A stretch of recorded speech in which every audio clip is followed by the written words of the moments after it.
फिर दिन हुआ पुरानी रात का, करे सौ शुक्र हम खुदा की जात का, खुदा की जात का, नया फिर दिन हुआ। आज की आयत। वो पालूस और हमारे पीछे चिल्लाने लगी कि ये आदमी खुदा ताला के बंदे हैं जो तुम्हें नजात की राह बताते हैं। इमाल 16 बाब 70वीं आयत। अजीज़ो, एक अकेला और तन्हा इंसान बसाते खुद कुछ भी नहीं, वो हर कदम पर अपनी ज़रूरत के लिए किसी का तलबगार है, यानी हमारी ज़िंदगी का दारोमदार ही दूसरे पर है।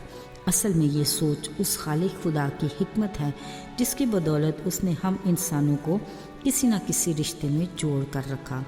बिलाशुबा मिलजुल कर रहने में ही हमारी बेहतरी और भलाई है। इसी सिलसिले को अच्छे तरीके से बरकरार रखने के लिए हर एक की जिम्मेदारियाँ होती हैं जिनको एहसन तौर पर पूरी तरह हमारा फ़र्ज़ बनता है। इस असूल का ताल्लुक़ हमारी ज़िंदगी के हर शोबे से होता है। बेहतरीन कारकर्दगी के लिए अपनी ज़िम्मेदारी को ईमानदारी से निभाना बेहद ज़रूरी है। याद रहे, ज़िम्मेदारी का नज़रिया सदियों पुराना है। खुदा ने अपनी बसाई हुई इब्तदाई बस्ती अदन में बाग की निगरानी की ज़िम्मेदारी आदम को सौंपी, जिसके बायस वो हर तरह के फल और सब्जियों से मुस्तफ़ीद होते थे। ज़िम्मेदारी असल में एक फ़र्ज़ है जिसके मुतबादिल हम अपने हक़ का फ़ायदा हासिल करते हैं। अजीज़ों, कलाम मुक़द्दस के मुताबिक हज़ारों साल पहले ये उस दौर का वाक़या है जब यीशु के पैरोकारों की बदौलत आसमान की खुशखबरी का काम बड़ी तेज़ी से होने लगा। यीशु के दिए गए इख्तियारात से बड़े मौज़े और अजीब काम होते थे और पाक रूह के नज़ूल के बाद से शागिर्द बड़ी दलेरी से यीशु के नाम की गवाही देते, जिसके बायस लोग बड़ी तादाद में ईमान लाकर ईमानदारों की जमात में शामिल होते और यूं इब्तदाई कलीसियाएँ वजूद में आईं। एक दिन पालूस और सैलास दुआ की गरज से खुदा के घर की तरफ जा रहे थे कि एक लौंडी जिसमें गैरदान की रूह थी चिल्लाने लगी, ये खुदा के बंदे हैं जो तुम्हें नजात की राह बताते हैं। पालूस ने रंजीदा होकर यीशु के नाम से उसमें से निकलने को कहा।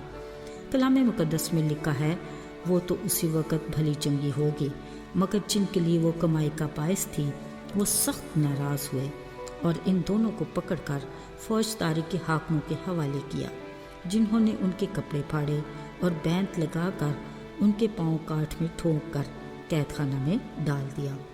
अजीज़ों, इसी रोज़ आधी रात एक नाकाबिल फरामोश वाक़या पेश आया। हुआ ये कि ये दोनों कैदी दुआ कर रहे थे और खुदा की हमद के गीत गा रहे थे। बाकी कैदी सुनकर ये सोच रहे थे कि ये किस तरह के कैदी हैं। अजीज़ों, सोच तो मैं भी रही हूँ कि वो कौन सा गीत गा रहे होंगे। शायद ये कि खुशी खुशी मनाओ, खुशी खुशी मनाओ, बोलो बोलो मसीहा की जय, मेरे लिए आया, मेरे लिए मुआ, मेरे लिए फिर जी उठा, मेरा है मसीह। अजीज़ों, कलाम मुक़द्दस में लिखा है, इसी लम्हे यकायक बड़ा भूचाल आया, यहाँ तक कि कैद खाना की बुनियादें हिल गईं, दरवाजे खुल गए और बेड़ियाँ खुलकर गिर पड़ीं। दारोगा ने जब जाग कर मंजर देखा, सोचा कैदी भाग गए, तलवार उठाई और ख़ुद को मारने लगा कि पालूस ने पुकार कर कहा, अपने ताई नुकसान ना पहुँचा, हम सब यहीं मौजूद हैं। कलाम में लिखा है, वो पालूस सैलास के आगे गिरा, बोला, आए साहिबो, क्या करूं कि नजात पाऊं। अजीज़ों, खुदा के इन बंदों ने ना सिर्फ दारोगा को बल्कि उसके घराने को भी नजात की ऐसी राह दिखाई कि सब यीशु पर ईमान ले आए और बपतिस्मा लेकर खूब खुशी मनाई। पालूस और सैलास के लिए ये किस कदर खुशी और शुक्रगुजारी का मुकाम है कि वो बतौर मसीह के शागिर्द अपनी जिम्मेदारी को खूब निभा सके और कई ज़िंदगियों को हलाकत से बचाकर खुदा की तरफ से हकीकी इनाम के हकदार ठहरे। साथियों, ज़रा सोचिए, बतौर मसीही आज हम अपनी जिम्मेदारी को किस हद तक पूरा कर रहे हैं। शायद हम ऐसी सोच में मुकीद हैं कि आसमानी बादशाह की खुशखबरी को फैलाना हमारा नहीं, खुदा के खादमों की जिम्मेदारी है। ذرا سوچئے، اگر کوئی شخص ہماری نظر کے سامنے اس راستے پر جا رہا ہے جس کے بارے میں ہمیں علم ہے کہ آگے خطرہ ہے، تو کیا ہم اسے روک کے خطرے سے آگاہ کرنا یہ ہماری ذمہ داری میں نہیں؟ میرے عزیزو، مسیحیت میں خدا کے ارشاد اعظم کی بڑی اہمیت ہے۔ زندہ آسمان پر اٹھائے جانے کے وقت یسوع نے اپنے شاگردوں سے کہا، بس تم جا کر سب قوموں کو شاگرد بناؤ، انہیں باپ، بیٹے اور روح القدس کے نام پر بپتسمہ دو اور میرے حکموں پر عمل کرنے کی تعلیم بھی دو۔